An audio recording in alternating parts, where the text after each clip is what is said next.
Assalamualaikum students. Today we are going to study independent sample t-test and lesson number 26 है ये PSY 516 का। इससे पहले भी लेक्चर जो है वो t-test के कवर हो चुके हैं।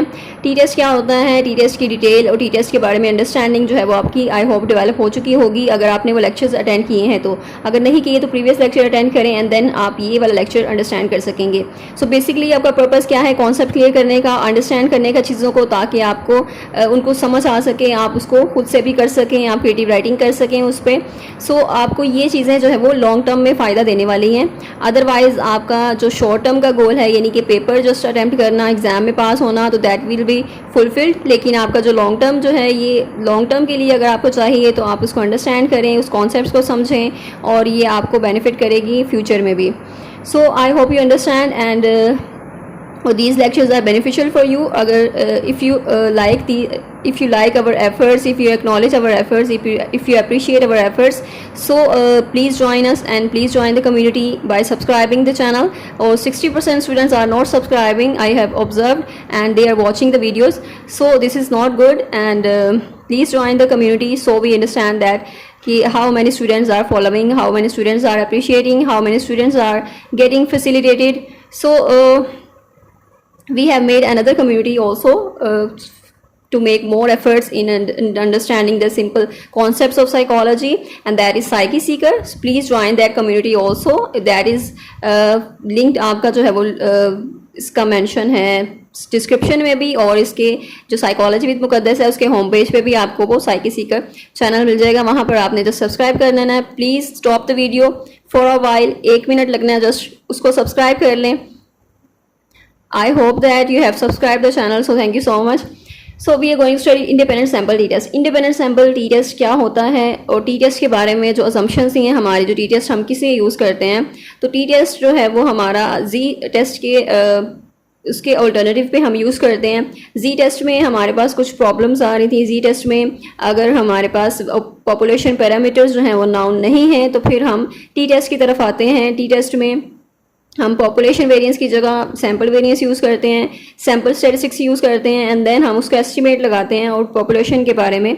So that is for we used t-test, और मोस्टली t-test ही यूज़ होता है बिकॉज हमारे पास मोस्टली पॉपुलेशन पैरामीटर्स जो हैं वो नाउन नहीं होते, अननाउन होते हैं, यानी हमें उनका पता नहीं होता कि हमारी पॉपुलेशन है तो उसका वेरिएंस क्या होगा, यहाँ पे पॉपुलेशन मीन क्या होगा। So in this situation we use t-test। t-test की फॉर 2 इंडिपेंडेंट सैम्पल के लिए हम अगर t-test यूज़ करते हैं that is called independent sample t-test। और ये एक्सपेरिमेंटल साइकोलॉजी में भी आपने ये चैप्टर जो है वो रीड किया होगा। और इसमें इंडिपेंडेंट सैम्पल t-test में क्या करते हैं, हमारे पास 2 ग्रुप्स होते हैं, 2 सेट्स ऑफ डेटा होते हैं जिसको हमने कंपेयर करना होता है, और इसको इंडिपेंडेंट मेजर भी कहते हैं और बिटवीन सब्जेक्ट डिज़ाइन भी कहते हैं। तो ये आपका रिसर्च डिज़ाइन, एक्सपेरिमेंटल डिज़ाइन है जिसको हम यूज़ करते हैं। t-test में हम इसको यूज़ कर रहे हैं। t-test में हमारे पास अगर 2 सेट्स ऑफ डेटा हैं, यानी कि हमारे पास ये मेल या फीमेल कैटेगरी है और उसके जो है वो डेटा है और उसमें हमने फिर t-test को कैलकुलेट करना है, तो कैसे करेंगे। नेक्स्ट है कि ये सारा जो पैराग्राफ है ये सारा t-test के बारे में ही है कि हम जो प्रीवियस पढ़ चुके हैं t-test के बारे में, क्या होता है t-test, उसको एग्जांपल के साथ अब इन्होंने इसको करा है, मज़ीद एक्सप्लेन करा है। सो नेक्स्ट है कि इसकी जो रिसर्च डिज़ाइन है वो 2 टाइप्स के होते हैं। तो जनरल जैसे एक कॉन्सेप्ट है यहाँ पर कि अगर तो हमारे पास 2 सेट्स ऑफ डेटा हैं और हम उसको सेपरेट ग्रुप्स हम यूज़ कर रहे हैं पार्टिसिपेंट्स के, हम सेम ग्रुप ऑफ पार्टिसिपेंट नहीं यूज़ कर रहे बल्कि सेपरेट ग्रुप है, that is called between subject design और independent sample t-test। And second हमारे पास है जनरल जो रिसर्च डिज़ाइन होता है, वो हम सेम ग्रुप ऑफ पार्टिसिपेंट्स से डेटा कलेक्ट करते हैं। 2 सेट्स ऑफ डेटा होता है लेकिन सेम ग्रुप ऑफ पार्टिसिपेंट्स होता है, यानी कि पहले जो हमने ग्रुप ऑफ पार्टिसिपेंट्स को यूज़ किया था एक्सपेरिमेंट में, हम उन्हीं को दोबारा यूज़ करते हैं। So that is called repeated measure design, जो फर्दर हम लेक्चर्स में देखेंगे।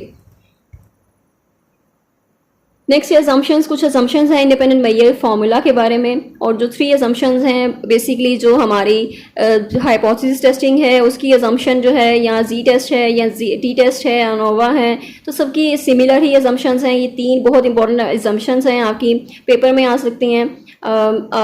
जिसमें ऑब्जर्वेशन हैं हमारी इंडिपेंडेंट होनी चाहिए, यानी हर जो सैंपल है उसमें हर पार्टिसिपेंट की अलग से ऑब्जर्वेशन लेनी है, अलग से उनका डेटा कलेक्ट करना है। एंड देन जो हमारी पॉपुलेशंस हैं, जो दोनों पॉपुलेशंस हैं, जो सैंपल जो हम कलेक्ट करते हैं उनका वो नॉर्मल होना चाहिए, नॉर्मली डिस्ट्रीब्यूटेड होना चाहिए, एक्सट्रीम वैल्यूज़ नहीं होनी चाहिए, उसमें स्क्यूड नहीं होना चाहिए, यानी नॉर्मल डिस्ट्रीब्यूशन कर्व पे होना चाहिए वो। And then two populations from which the samples, यानी कि जो दो पॉपुलेशन से हम डेटा कलेक्ट कर रहे हैं या सैंपल हम सेलेक्ट कर रहे हैं उनका इक्वल वेरिएंस होना चाहिए। और इक्वल वेरिएंस जो है वो हम पहले भी स्टडी कर चुके हैं, जो जी टेस्ट में अपने अजम्पशन देखी थी उसमें था कि जो आपका स्टैंडर्ड डेविएशन होता है वो पहले भी सेम होता है और ट्रीटमेंट के बाद भी सेम होना चाहिए। तो दैट इज़ अनदर असम्पशन जिससे हम इस टेस्ट को कर सकते हैं। और ये तीनों असम्पशंस जो है वो फुलफिल होने चाहिए, यानी इसमें वेरिएंस होना चाहिए, होमोजेनिटी ऑफ वेरिएंस होना चाहिए, जिसमें दोनों पॉपुलेशन जो है अगर हम उसको कंपेयर करें तो दोनों का सेम वेरिएंस होना चाहिए। यानी यहाँ पर हम पॉपुलेशन नहीं देखेंगे लेकिन सैंपल वेरिएंस देखेंगे, सैंपल वेरिएंस जो है वो सेम होना चाहिए दोनों पॉपुलेशन का। तो ये कुछ अजम्पशंस हैं इस टेस्ट के बारे में, that is important question also. और इसमें इन्होंने डिटेल मेंशन कर दी है, इसको आप रीड करेंगे आपको बेटर अंडरस्टैंडिंग हो जाएगी कि क्या चीज़ें हैं।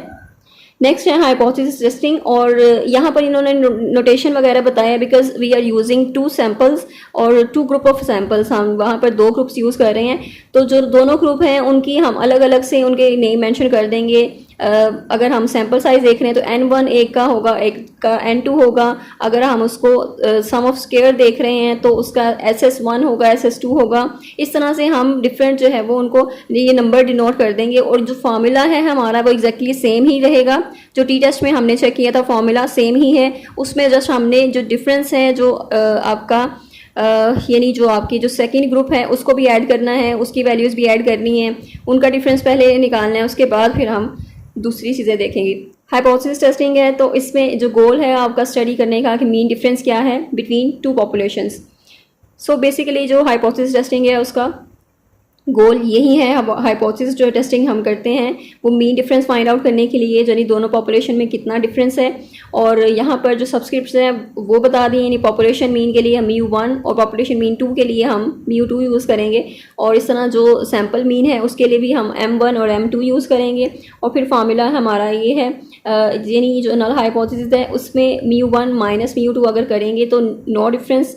और अगर हम अल्टरनेटिव हाइपोथेसिस देखेंगे तो वहाँ पर अगर डिफरेंस है तो that is not equal to 0। So calculation of independent sample t test, उसकी हम कैलकुलेशन कैसे करते हैं ये टोटल जो उसका फार्मूला है ये बता दिया इन्होंने।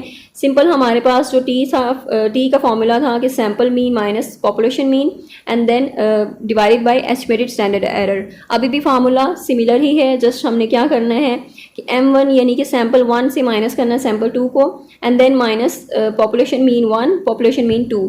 सो ये हो गया। उसके बाद उसके एस जो है हमारा, यानी कि स्टैंडर्ड एरर जो है, एस्टिमेटेड स्टैंडर्ड एरर अगर हम मेजर कर रहे थे टी टेस्ट में, तो अब यहाँ पर हम स्टैंडर्ड एरर जो estimated standard error M1 minus M2 करेंगे। यानी कि हमने दोनों ग्रुप से ये इंडिविजुअली उनका डेटा जो है कलेक्ट करना है। सैम्पल मीन वन ग्रुप का चेक करना है, सैम्पल मीन दूसरे ग्रुप का देखना है, इसी तरह स्टैंडर्ड एरर भी हमने उनका दोनों का निकालना है। सो वो उसका फार्मूला इसको मज़ीद अगर एक्सपेंड करेंगे तो जो हम स्टैंडर्ड एस्टिमेटेड स्टैंडर्ड एरर है जो हम फार्मूला पीछे देख चुके हैं उसको ही हमने यूज़ करना है।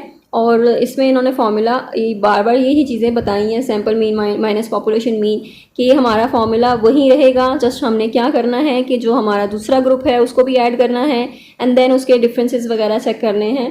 और फार्मूला उन्होंने दोबारा मेंशन कर दिया है। उसके बाद उनको एक्सप्लेन कर दिया है कि M1 क्या है, M2 क्या है और किस तरह से आपने इसको कम्यूट करना है। फिर हमने इंटरप्रेट करना है एस्टिमेटेड स्टैंडर्ड एरर को, उसका फार्मूला क्या है। और इसमें सिंपल यही इन्होंने डिटेल्स मेंशन की हैं कि आपने किस तरह से स्टैंडर्ड एस्टिमेटेड स्टैंडर्ड एरर को जो हम शुरू से पढ़ रहे हैं कि किस तरह से हमने उसको कंप्यूट करना है, किस तरह से हमने फाइंड आउट करना है। और उसमें जो SS है वो क्या है, and over the degrees of freedom अगर हम उसको करते हैं तो ये हमारा सिंपल जो है वो एक वेरिएंस का फॉर्मूला है। हम वेरिएंस फाइंड आउट करके देन उसको स्टैंडर्ड एरर का जो हमारा फॉर्मूला है कि वेरिएंस ओवर N और N-1, तो उसको हम अंडर रूट ले लेते हैं। तो सिंपल इसमें भी वही चीज़ें हैं, इसमें जस्ट पूल्ड वेरिएंस का कॉन्सेप्ट है। एक पूल्ड वेरिएंस मीन आपने जो दोनों अब आपके पास दो ग्रुप हैं, पहले आपके पास एक ग्रुप होता था, अब दो ग्रुप्स हैं, तो दोनों ग्रुप्स को आपने कंबाइन कर देना, यानी पूल्ड वेरिएंस आपने दोनों को वेरिएंस को कंबाइन कर देना। जैसे हमने ऊपर भी पढ़ा कि वेरिएंस सेम होना चाहिए, उन वेरिएंस को हमने कंबाइन कर दिया, दोनों ग्रुप्स के वेरिएंस को कंबाइन कर दिया, यानी हमने SS1 over DF1 plus SS2 over DF2। तो इसको जो हम वेरिएंस जो है वो कैलकुलेट इस तरह करते हैं। ये फार्मूला जो है वो सिंपल इन्होंने मेंशन किया है यहाँ पे, जो कि जो स्टैंडर्ड एस्टिमेटेड स्टैंडर्ड एरर है उसको हम कैसे करते हैं। तो S1 जो है वो पहली वैल्यू है उसकी ओवर N1 वेरिएंस की, तो S2 की जो वेरिएंस है यानी कि जो वेरिएंस है ओवर द N2, तो ये जो हमारी वैल्यूज़ हैं इसको हम कहते हैं कि ये standard error estimated standard error of both group यानी पूल्ड वेरिएंस है। तो पूल्ड वेरिएंस को हमने किस तरह से फाइंड आउट करना है, सिंपल यही डिटेल से मेंशन किए हैं इन्होंने। पूल वेरिएंस क्या होता है, जब हम कंबाइन करते हैं दोनों सैम्पल वेरिएंस को, that is called pool variance. और ये इंपॉर्टेंट क्वेश्चंस हैं, आपके इंपॉर्टेंट MCQs में भी ये आ सकते हैं। और SS जो है वैल्यूज़ उसके फाइंड आउट करनी है, DF वैल्यूज़ फाइंड आउट करनी है हमने पूल वेरिएंस में, एंड देन उसको हम इनपुट कर देंगे यहाँ पर। ये पूल वेरिएंस का बताया जो नहीं वेरिएंस है, और P अगर हम उसके साथ मेंशन करते हैं दैट इज़ पूल वेरिएंस, और SS1 plus SS2 over DF1 plus DF2। तो इस तरह हम पूल वेरिएंस जो है वो कैलकुलेट करते हैं। और देन पूल वेरिएंस यानी कि जो कंबाइन अगर हमने उस वेरिएंस को किया है तो उस वेरिएंस को हमें यूज़ करना है अपने स्टैंडर्ड एस्टिमेटेड स्टैंडर्ड एरर में। सो वो भी फॉर्मूला जो है वो मेंशन है, ये एग्जांपल है, इसको आपने रीड कर लेना है। जस्ट एस्टिमेटेड स्टैंडर्ड एरर क्या है, और यहाँ पर आप जो स्टैंडर्ड एरर है एस्टिमेटेड, वहीं पर ये फार्मूला जो है वो बार बार उन्होंने मेंशन किया है। सेम एक ही चीज़ को वो रिपीट कर रहे हैं लेकिन डिफरेंट वेज में है, तो आपके लिए अंडरस्टैंड करना इजी हो जाएगा कि अगर आपने इसके बेसिक्स कॉन्सेप्ट को समझ लिया हो। अब यहाँ पर कॉन्फिडेंस इंटरवल जो है अगर हम एस्टिमेट करते हैं, कॉन्फिडेंस इंटरवल क्या होता है कि हम कितना कॉन्फिडेंट हैं कि जो हमारे पास जो भी डिफरेंसेस आ रहे हैं वो मतलब जो हमारी जनरल हाइपोथेसिस है उसको वो एक्सेप्ट कर रहे हैं, एक्सेप्ट करना है, उसको रिजेक्ट नहीं करना। 95% उसके चांसेस हैं। तो यहाँ पर जो पॉपुलेशन मीन डिफरेंस बताया है उसको हम एस्टिमेट लगाते हैं जो सैम्पल मीन से। तो सैम्पल मीन यानी कि माइनस M1 जो है माइनस M2, यानी सैम्पल जो डेटा कलेक्ट किया दोनों ग्रुप से, एक वन ग्रुप से जो किया है वो M1 है और दूसरे ग्रुप से जो किया है वो M2 है, तो उसको हमने डिफरेंस फाइंड आउट करना है। प्लस माइनस T यहाँ पर जो क्रिटिकल रीजन आपकी जो वैल्यू आ रही है जो अपने टेबल में टी टेस्ट जो टेबल था वहाँ पर देखनी है, और देन उसको मल्टीप्लाई करना है आपने स्टैंडर्ड एस्टिमेटेड स्टैंडर्ड एरर का जो फार्मूला है इसको इससे। तो जो ये फार्मूला है यानी कि एस्टिमेटेड स्टैंडर्ड एरर का, उसमें आप DF जो मतलब मेंशन किया हुआ इन्होंने, DF जो है वो हम फाइंड आउट करते हैं दोनों ग्रुप्स का। और सेम ये जो टेबल मेंशन किया है ना, सेम मतलब टेबल को इसको फॉलो करना है आपने।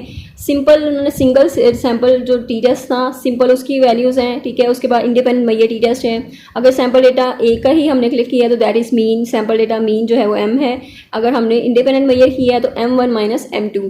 अगर पॉपुलेशन पैरामीटर है तो म्यू है, और अगर इंडिपेंडेंट का है तो μ1 μ2 माइनस μ2। तो एस्टिमेटेड स्टैंडर्ड एरर भी इसी तरह ही है, यानी उसका जो हम वेरिएंस ओवर n करते हैं, अंडर रूट लेते हैं, तो हमने दोनों वैल्यूज़ को ऐड कर लेना है। दोनों वैल्यूज़ के वेरिएंस जो पूल्ड वेरिएंस हैं वो लेने हैं, और उसको यानी N1 और N2 इसको आपने कंबाइन कर लेना है। सो सैम्पल वेरिएंस आपको बता दिया कि सैम्पल वेरिएंस क्या है, और सैम्पल वेरिएंस जो पूल्ड वेरिएंस है वो आपने किस तरह से कैलकुलेट करना है। ये सारी जो है वो आप इसको कर सकते हैं, इसको रफली करके चेक कर सकते हैं। जो सैम्पल आपके पास आता है यानी सैम्पल है उसका आप एक जो है वो सैम्पल यानी जो स्कोर आपने फाइंड आउट किए हैं।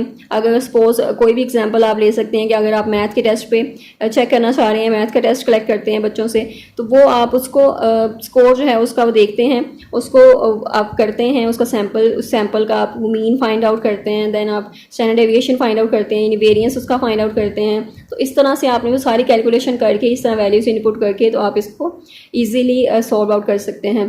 तो बहुत ईजी है, यानी आपने जो फार्मूला है उसको देख लेना है। फार्मूला जिसको आप कन्वर्ट करते हैं, जो सिंगल सैम्पल टी टेस्ट को हम अगर इंडिपेंडेंट में करें यानी दोनों ग्रुप्स के अगर हम करें तो उसको फिर उसमें क्या डिफरेंस होगा।